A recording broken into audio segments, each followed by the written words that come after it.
নমস্কার বন্ধুরা, সোনু রান্নাঘরে আজ সকল বন্ধুদের স্বাগত। দেখুন, আমি এক নতুন রেসিপি নিয়ে এসেছি। কি বলুন তো, এটা ট্যাংরা মাছ। ট্যাংরা মাছ বাজার থেকে কেটে কুটে নিয়ে এসেছি। আমি ধুয়ে পরিষ্কার করে নুন, হলুদ আর তেল মাখিয়ে নিয়েছি। এখন একটু পাতিলেবুর রস আর একটু লঙ্কা গুঁড়ো, নুন হলুদ তেলটা মাখানোর সময় আপনাদের দেখানো হলো না, হ্যাঁ, ক্ষমা করে দেবেন, আমি মুখেই বলে দিলাম। এবার পাতিলেবুর রস আর একটু লঙ্কা গুঁড়ো মাখিয়ে বেশ কিছুক্ষণের জন্য আমি রেখে দেবো। মাছটা খুব বড়ও না, খুব ছোটও না। আমি যা রেসিপি করব সেইটা যদি আরও ছোট মাছ হতো, ট্যাংরা মাছটা, তাহলে খুব ভালো হতো। এটা কিছুক্ষণের জন্য রেস্টে থাক। এবার মেন রেসিপিতে নিয়ে আসি। এই মশলা দেখাচ্ছি। এটা টমেটো কুচি করে নিয়েছি, জিরে, হলুদ গুঁড়ো আর 3টে কাঁচা লঙ্কা চিনে নিয়েছি, পেঁয়াজ, নুন আর রসুন আর লঙ্কা বাটা, এটা ধনে পাতা, ওটা আদা বাটা, এটা রসুন গ্রেট করে নিয়েছি। এ হচ্ছে আমার মশলা, মাছের মশলা। এবার আমি এই গরম কড়াইয়ের মধ্যে সর্ষের তেল, আমি সর্ষের তেল দিয়েই করবো রান্নাটা। এর মধ্যে শুকনো লঙ্কা আর জিরে ফোড়ন দিয়ে দিলাম। গোটা জিরে, সাদা জিরে আছে, সেটা ফোড়ন দিলাম। দিয়ে ভালো করে নেড়েচেড়ে এর মধ্যে পেঁয়াজ কুচুনগুলো দিয়ে দেবো। পেঁয়াজ কুচি দিয়ে ভালো করে একটু হালকা ভেজে ভেজে নেবো। বেশি কড়া করে ভাজবো না, হালকা ভাজবো। ভাজার পর এবার আমি রসুন দেবো। রসুনটা দেবো, যে গন্ধ, যে একদম উগ্র যে গন্ধটা থাকে, সেটা একটু কম লাগে রসুনের।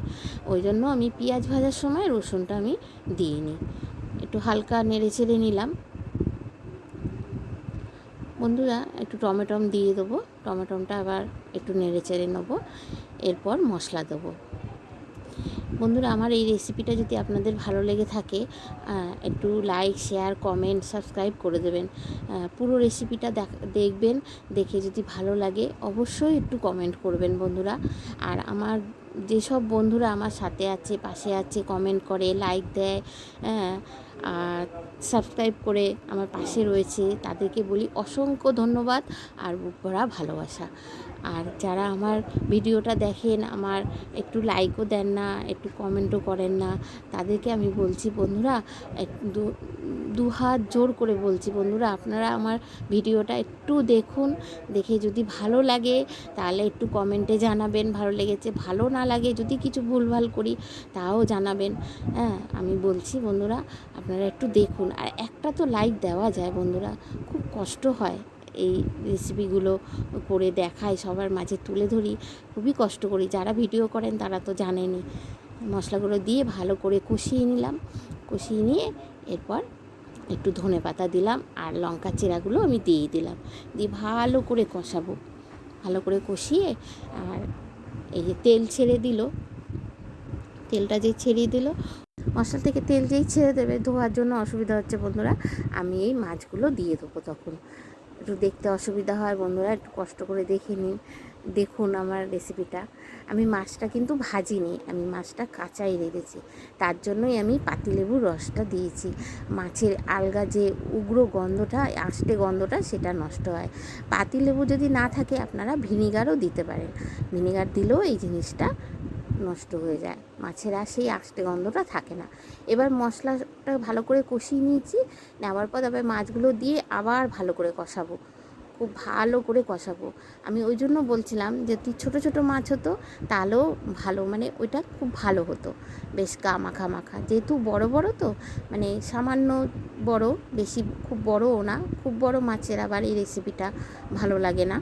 আমি এই জন্য এইটা একটু একটু ঝোল রাখবো।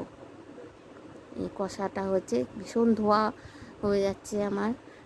রেসিপিটা দেখানো একটু দেখতে অসুবিধা হচ্ছে বন্ধুরা, একটু কষ্ট করে দেখে নেবেন। এই ভালো করে কষিয়ে নিচ্ছি। এই মাছে আর মশলায় ভালো করে কষিয়ে তেল যেই ছাড়বে তখন একটু গরম জল দিয়ে দেবো। আমি সব রান্নায় গরম জল দিই।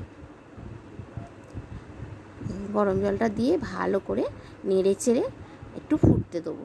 যেই ফুটে উঠবে, এই দেখুন, এই যে ফুটছে আস্তে আস্তে, যেই ফুটে উঠবে তারপরে ঢাকা দিয়ে দেবো। এরকমভাবে রেঁধে খাবেন বন্ধুরা, ট্যাংরা মাছ খুব ভালো লাগে, খুব দারুণ লাগে খেতে। এটা আমার মায়ের রেসিপি। আমি আমার মাকে দেখতাম, আমার মা ছোটো সময় চলে গেছে ঠিকই, কিন্তু কিছু কিছু রেসিপি আমার মাথায় আছে, মনে আছে, যে আমার মা করতো, আমি মার কাছে থাকতাম, দেখতাম আমার মা এরম করে রান্না করতো। মায়ের হাতের রান্না তো মানে বলার মতন না, ও স্বাদই আলাদা, তাই না বন্ধুরা? তবুও আমি চেষ্টা করি মায়ের মতন কিছু রান্না করতে। যেই ফুটে উঠুক, ভালো করে ফুটে ওঠার পর ভালো করে একটু নেড়ে দিয়ে তারপরে ঢাকা দিয়ে দেবো।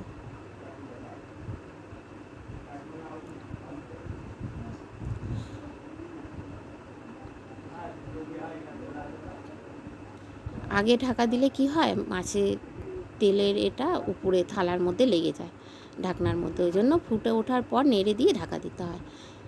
বেশ কিছুক্ষণ বাদ আমি আবার ফিরে এলাম, এসে ঢাকনাটা খুলে দেখি মাছ ঢাকা দেওয়াতে গলেনি, দেখুন গলবে না মাছ। এমনি একটু ট্যাংরা মাছ শক্ত ধরনের হয়, মাছটা গলে না। এবার সামান্য একটু ধনেপাতা দিয়ে দেবো।